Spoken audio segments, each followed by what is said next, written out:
নমস্কাৰ লিটিল ক্লাবৰ অঞ্চললৈ স্বাগতম মই বিপ্ৰদীপ আৰম্ভ কৰিছোঁ আজিৰ কাৰেণ্ট এফেয়াৰ্ছৰ ক্লাছ আৰু কাৰেণ্ট এফেয়াৰ্ছৰ যদি আপুনি APSC বা UPSCৰ এস্পিৰেণ্ট হয় বা ADRE 2026ত এপিয়াৰ হ'ব বুলি ভাবিছে নহ'লে আপোনালোকে কাৰেণ্ট এফেয়াৰ্ছৰ যিটো গুৰুত্ব এয়া আপোনালোকে নিশ্চয় বুজি পায় চ' কাৰেণ্ট এফেয়াৰ্ছক নুই কৰিব নোৱাৰা গুৰুত্ব এটা আছে চ' আমি ৰেগুলাৰ কাৰেণ্ট এফেয়াৰ্ছৰ ক্লাছ প্ৰতিদিনে সন্ধিয়া 7টাৰ পৰা 7:30 বজাত আপোনালোকে চেনেলত পাই থাকিব যদি আপোনালোকে ভিডিঅ'টো চাই আছে নিশ্চয় সাবস্ক্ৰাইব কৰিব লাইক কৰিব আৰু শ্বেয়াৰ কৰিব আৰু মনে কৰিলোঁ আজিৰ যিটো আমাৰ প্ৰথমটো টপিক আছে এয়া হ'ল নীতি আয়োগৰ লগত জড়িত নাও প্ৰথম প্ৰশ্ন হ'ল নীতি আয়োগটো কি এইবোৰ আমি ডিছকাশ্যন কৰিম আৰু নীতি আয়োগ আজিৰ তাৰিখত কিয় চৰ্চাত আছে আজিৰ তাৰিখৰ চৰ্চাৰ মূল কাৰণটোৱে হ'ল নীতি আয়োগৰ ৰিচেণ্টলি দুজন নতুনকৈ ব্যক্তি আৰ বালাসুব্ৰমণিয়াম আৰু জোৰাম আনিয়া এই নিয়োগ কৰা হ'ল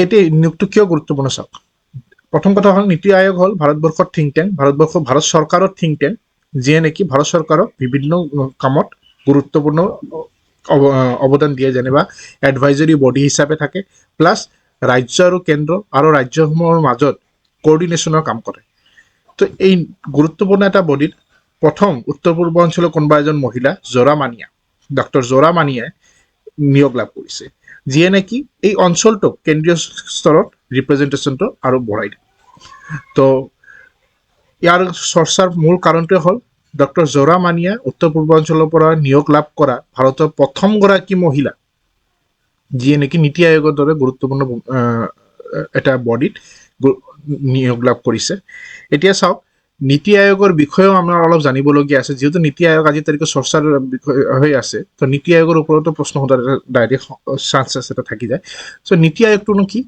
নীতি আয়োগ হ'ল ভাৰতবৰ্ষৰ policy maker policy think tank অৰ্থাৎ ই কোনো কাৰ্যকৰী সংস্থা নহয় ই অকল চৰকাৰৰ নীতি প্ৰস্তুত কৰাত সহায় কৰে আৰু ই কেতিয়া প্ৰস্তুত কৰা হৈছিল এই সংস্থাটোক 2015 চনৰ 1 জানুৱাৰীত গঠন কৰা হৈছিল আৰু ই কাক ৰিপ্লেচ কৰিছিল ই প্লেনিং কমিশ্যন অফ ইণ্ডিয়া যিটো UPA চৰকাৰৰ সময় চলি আছিল ভাৰতবৰ্ষৰ স্বাধীন ভাৰতবৰ্ষৰ প্ৰথম প্লেনিং কমিশ্যন 1955 আই গেছ 1955তে হ'ব মই একজেক্ট ইয়াৰটো পাহৰি গ'লোঁ তেতিয়াৰ পৰা এই প্লেনিং কমিশ্যনে ভাৰত চৰকাৰক সহায় কৰি আছিল যিয়ে নেকি 2014 চনত নৰেন্দ্ৰ মোদী চৰকাৰ গঠন হোৱাৰ পিছত 2015 1 জানুৱাৰীত পোনপ্ৰথমবাৰৰ বাবে প্লেনিং কমিশ্যনক ৰিপ্লেচ কৰি দিয়া হ'ল কাৰ লগত নীতি আয়োগৰ প্লেনিং কমিশ্যনটো কিয় আঁতৰা হৈছিল NDA চৰকাৰে অবজাৰ্ভ কৰিছিলে যে কেন্দ্ৰীয় স্তৰত ইয়াৰ ৰিপ্ৰেজেণ্টেশ্যনটো ৰাজ্যসমূহৰ ৰিপ্ৰেজেণ্টেশ্যন বহুতকৈ কম আৰু প্লেনিং কমিশ্যন সকলো সময়ত টপ বডিৰ পৰা মানুহ চিলেক্টেড কৰি প্লেনিং কমিশ্যনত বহোৱা হৈছিলে আৰু এওঁলোকে নীতি নিৰ্ধাৰণ কৰিছিলে যিয়ে নেকি নীতি আয়োগে কি কৰিলে তলৰ পৰা মানুহৰ ৰিপ্ৰেজেণ্টেশ্যন বঢ়াবলৈ কাম কৰিলে ৰাজ্যসমূহৰ অংশগ্ৰহণটো বৃদ্ধি কৰিলে আৰু যিহেতু মডাৰ্ণ সময় মডাৰ্ণ ৱে ইয়াকে মডাৰ্ণ নীতি বৰ্তমান ভাৰতবৰ্ষ আধুনিক ভাৰতবৰ্ষৰ বিকশিত ভাৰতবৰ্ষৰ কাৰণে কি ধৰণৰ নীতি প্ৰয়োজন হ'ব ইয়াকে নতুন চিন্তাধাৰাৰে গঠন কৰা এটা বডি হ'ল নীতি আয়োগ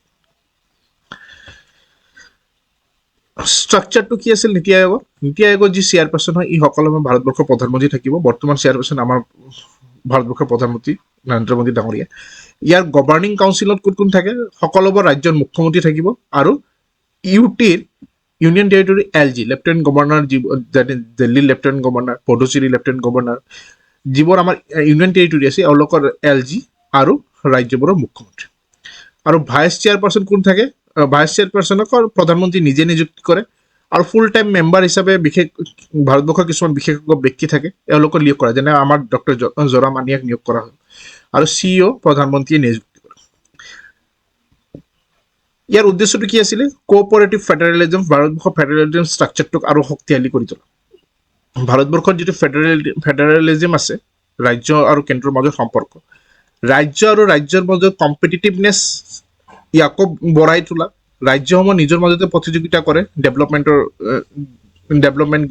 ডেভেলপমেণ্টৰ কাৰণে আৰু এটা কি আছিলে ছাষ্টেইনেবল ডেভেলপমেণ্ট মানে কেনেকৈ লং টাৰ্ম গ'ল ডেভেলপমেণ্টৰ গ'লটো কেনেকৈ লং টাৰ্ম কৰি ৰাখিব পৰা যায় লং টাৰ্মৰ কাৰণে কেনেকৈ ডেভেলপমেণ্ট আহে যায় ইয়াকো প্ৰোৎসাহিত কৰে আৰু ইনক্লুজিভ গ্ৰোথ মানে যিটোৱে চৰকাৰৰ স্কিম হ'ব চৰকাৰে যিটো স্কিমৰ আণ্ডাৰে দেশৰ একেবাৰে নিম্ন স্তৰত থকা ব্যক্তিক কেনেকৈ ইনক্লুড কৰিব পৰা যায় তাৰ বাবেও নীতি আয়োগে কাম কৰে চ' নীতি আয়োগৰ প্ৰাইমেৰী ফাংচন কি হৈ আছে নীতি আয়োগৰ প্ৰাইমাৰী ফাংচনটোৱে আছে চৰকাৰক পলিচি নিৰ্ধাৰণত এডভাইচ কৰা আৰু উন্নয়নমূলক যিবোৰ পৰিকল্পনা থাকিব ভাৰত চৰকাৰ আৰু ৰাজ্যসমূহৰ মাজত এইবোৰক প্ৰস্তুত কৰা, গভৰ্ণমেণ্ট স্কিমবোৰক মনিটৰ কৰি থকা আৰু ছাষ্টেইনেবল ডেভেলপমেণ্ট গ'লৰ ওপৰত কাম কৰা। ছাষ্টেইনেবল ডেভেলপমেণ্ট গ'লে হ'ল যে এনেকুৱা টাইপৰ ডেভেলপমেণ্টেল হ'ব লাগিব যিটো নেকি লং টাৰ্মত ভাৰতবৰ্ষক হেল্প কৰিব।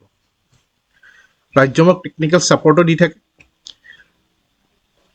নীতি আয়োগৰ কিছুমান গুৰুত্বপূৰ্ণ কাম কি আছিল? এছপাইৰেশ্যনেল ডিষ্ট্ৰিক্ট প্ৰগ্ৰাম, ডিষ্ট্ৰিক্টসমূহক মনিটৰ কৰি থাকে, কোনটো ডিষ্ট্ৰিক্ট কেনেকৈ পাৰফৰ্ম কৰিছে ইয়াৰ ওপৰত নীতি আয়োগে এছপাইৰেশ্যনেল ডিষ্ট্ৰিক্ট প্ৰগ্ৰাম লাগু কৰে।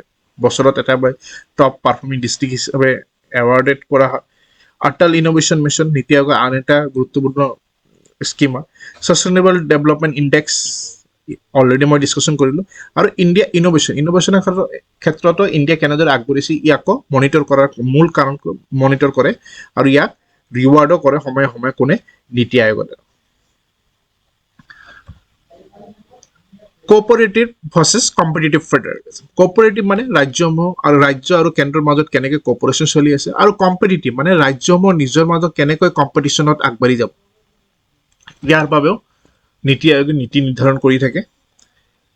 চাওক, প্লেনিং কমিশ্যন আৰু নীতি আয়োগৰ মাজত কিছুমান ডিফাৰেঞ্চ, বেছিক কি ডিফাৰেঞ্চ হৈ আছে, এয়া বৰ ইম্পৰ্টেণ্ট ৰোল প্লে কৰিব। প্লেনিং কমিশ্যন চেণ্ট্ৰেলাইজ আছিল, চেণ্ট্ৰেল গভৰ্ণমেণ্টে ডাইৰেক্ট কণ্ট্ৰল কৰিছিলে।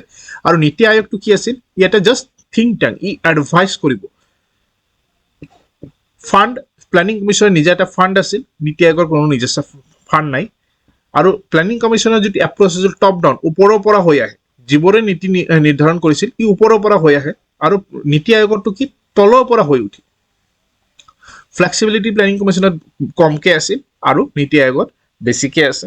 চ' এয়া হ'ল basic difference between planning commission and নীতি আয়োগ।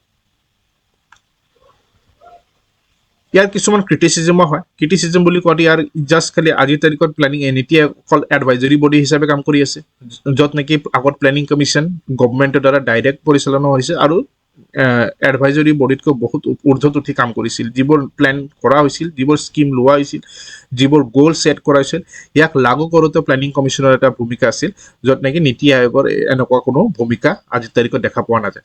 তেওঁলোকে অকল এডভাইজৰী বডি হিচাপে কাম কৰি থাকে। চ' এক কথাত নীতি আয়োগ হ'ল ভাৰতবৰ্ষৰ পলিচি থিংক টেংক, যি ইনোভেশ্যন আৰু কোঅপাৰেটিভ ফেডাৰেলিজমৰ ওপৰতে কাম কৰে। ইয়াৰ বাহিৰে নীতি আয়োগৰ বেলেগ কোনো ভূমিকা বৰ্তমান ভাৰতবৰ্ষত দেখা পোৱা নাযায়। চ' এয়া হ'ল নীতি আয়োগ। আৰু নীতি আয়োগৰ চৰ্চাৰ মূল কাৰণটো কি আছিল আজিৰ তাৰিখত? মূল কাৰণটো হ'ল দুজনকৈ নতুন ব্যক্তিয়ে নিযুক্তি লাভ কৰিছে, তাৰে এজন আমাৰ উত্তৰ পূৰ্বাঞ্চলৰ প্ৰথমগৰাকী মহিলা ডক্টৰ জোৰা মানিয়া। আৰু যিহেতু নীতি আয়োগ চৰ্চাত আহিছে, আমি নীতি আয়োগৰ বিষয়ে ডিছকাশ্যন কৰিলোঁ। হোৱাট ইজ নীতি আয়োগ, ষ্ট্ৰাকচাৰটো কি কাম কৰে, আৰু ই কাক ৰিপ্লেচ কৰিছে, আৰু ইয়াৰ ক্ৰিটিচিজম কি, এইকেইটা বস্তু ডিছকাশ্যন ইয়াতে কৰা হ'ল। কিয় ডিছকাশ্যন কৰা হ'ল?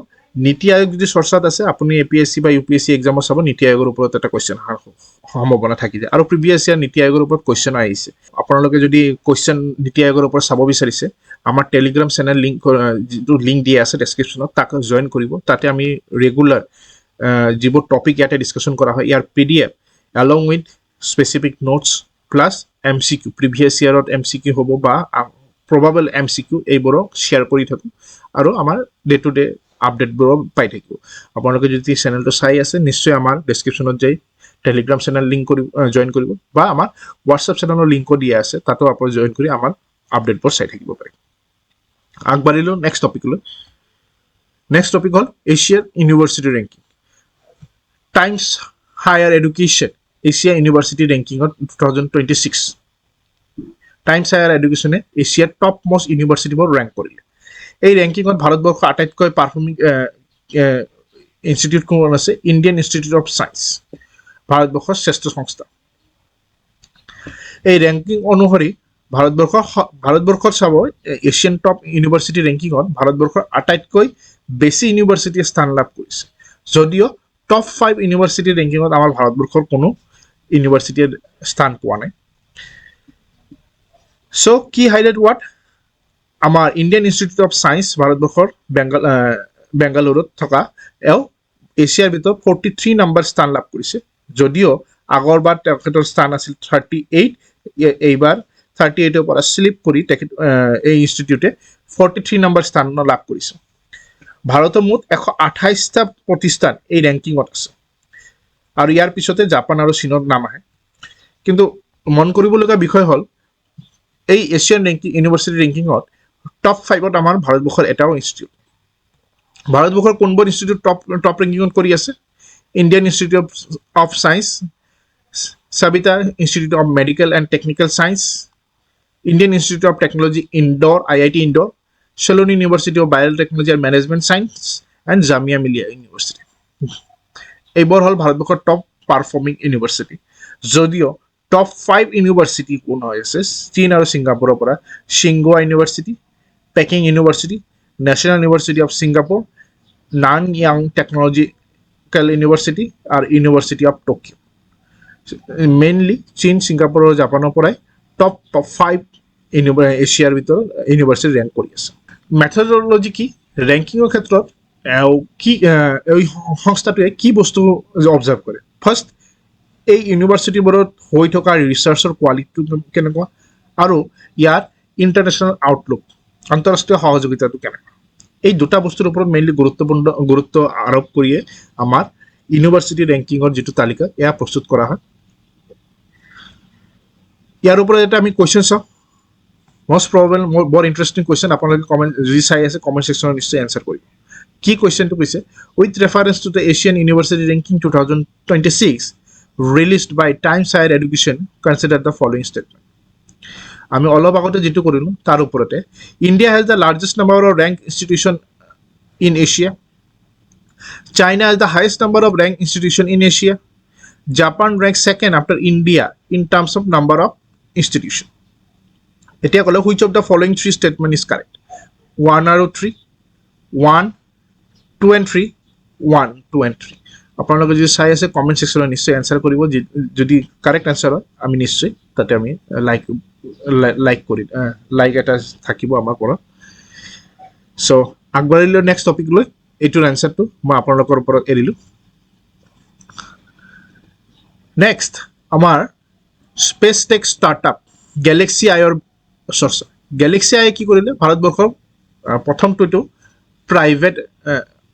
প্ৰাইভেট ইনষ্টিটিউশ্যন হয় যিয়ে নেকি স্পেচ টেকৰ ওপৰত কাম কৰি আছে এওঁলোকে ফাল্কন 9 ৰকেটৰ সহায়ত কেলিফৰ্ণিয়াৰ ভেণ্ডনবাৰ্গ স্পেচ ফ'ৰ্চ বেছৰ পৰা মিছন দৃষ্টি লঞ্চ কৰিলে মিছন দৃষ্টিটো কি হয় মিছন দৃষ্টি হ'ল ভাৰতবৰ্ষৰ প্ৰাইভেটলি বিল্ড আৰ্থ অবজাৰ্ভেশ্যন আৰু আটাইতকৈ ডাঙৰ সৰ্ববৃহৎ আৰ্থ অবজাৰ্ভেশ্যন ছেটেলাইট আৰু অকল ইয়াৰ আৰু এটা এচিভমেণ্ট হ'ল ই যিকোনো ব্যক্তিগত কোম্পানীয়ে বনোৱা পৃথিৱীৰ আটাইতকৈ ডাঙৰ ছেটেলাইটটো হ'ল এই মিছন দৃষ্টি কোনে লঞ্চ কৰিছে গেলেক্সি আই আৰু ই আমাৰ ভাৰতবৰ্ষৰ এটা প্ৰাইভেট স্পেচ টেক ষ্টাৰ্টআপ ক'ৰ পৰা লঞ্চ কৰিছে মন কৰিবলগীয়া বিষয় ভেণ্ডনবাৰ্গ কেলিফৰ্ণিয়াৰ পৰা আৰু ফাল্কন 9 ৰকেটৰ সহায়ত কি টেকনলজিবোৰ কি আছে তাতে দুই ধৰণৰ কেমেৰা বিশেষকৈ one is synthetic aperture radar আৰু এটা হ'ল ইলেক্ট্ৰ অপটিকেল সেন্সৰ এই দুটা হ'ল ৱৰ্ল্ড ফাৰ্ষ্ট কমাৰ্চিয়েল ইউজ কৰিছে এই দুটা টেকনলজি আৰু ইয়াৰ কামবোৰ কি চাওক ইঅ' কেমেৰা যিটো হয় ইঅ' কেমেৰা কাম হ'ল সাধাৰণতে দিনত আৰু নৰ্মাল বতৰত ইয়াক সাধাৰণ কেমেৰা যেনেকৈ কাম কৰে এনেকুৱা ছবিবোৰ কেপচাৰ কৰে লগতে এই ছাৰ যি আছে ই ছাৰ হ'ল মেঘ বৰষুণ আধাৰ সকলোতে কাম কৰি থাকে আৰু 24x ছাৰ্ভেইলেঞ্চৰ কাৰণে ছাৰ টেকনলজিটো এডপ্ট কৰা হৈছে ই এটা AI অনবৰ্ডিং চিষ্টেম কেৰি কৰি আছে AI অনবৰ্ডিং চিষ্টেমে কি কৰে যিবোৰে ডাটা ছেটেলাইটৰ কেৰি কৰি আছে ইয়াক ওপৰতে টোটাল কি প্ৰচেছ কৰি এটা কমপ্লিট ডাটা আমাক প্ৰভাইড কৰে কি কৰি আছে মেইনলি ছাৰ আৰু ইঅ' দুটাক একেলগে কম্বাইন কৰি টেকনলজি ইউজ হৈ আছে আৰু ই সাধাৰণ যিবোৰ ছেটেলাইট আমাৰ স্পেচ আৰ্থক অবজাৰ্ভ কৰিবৰ কাৰণে পঠোৱাইছে তাতকৈ 3 গুণ বেছি পাৱাৰফুল বুলি দাবী কৰা হৈছে ইয়াৰ মাছ কিমান আছিল প্ৰায় 190 kg ৰেজলিউশ্যন 1.2 to 3.6 মিটাৰ হৈ আছে অনবোৰ্ড AI চিষ্টেম আছে অলৰেডি মই ডিছকাশ্যন কৰিলোঁ স্পেচতে ই ডাটা প্ৰচেছ যিহেতু AI চিষ্টেম যিবোৰে ডাটা কেপচাৰ কৰি আছে ই স্পেচত ইয়াক প্ৰচেছ কৰি এটা কমপ্লিট ডাটা আমাৰ হাতত প্ৰভাইড কৰি আছে মিছন দৃষ্টিৰ গুৰুত্বপূৰ্ণটো কি বৰ্ডাৰ ছাৰ্ভেইলেঞ্চত আমি ইউজ কৰিব পাৰিম ডিজাষ্টাৰ মেনেজমেণ্টত ইউজ কৰিব পাৰিম এগ্ৰিকালচাৰ ইউজ কৰিব পাৰিম, মেৰিটাইম ট্ৰেকিং, এইবোৰ হ'ল মূল কাম যিটো নেকি আমি মিছন দৃষ্টি ছেটেলাইটৰ দ্বাৰা কৰিব পৰা যাব। চ' ই কমাৰ্চিয়েল আৰু ষ্ট্ৰেটেজিক দুটা কামতে ব্যৱহাৰ হৈ থাকিব। আৰু ফিউচাৰ প্লেন কি? ফিউচাৰে 8ৰ পৰা 12টাত আৰু ছেটেলাইট লঞ্চ কৰাৰ টাৰ্গেট ৰাখিছে কোম্পানীটোৱে। আৰু মনত ৰাখিব, এয়া প্ৰথমটো ছেটেলাইট লঞ্চ কৰিছে কোনে? গেলেক্সি আই।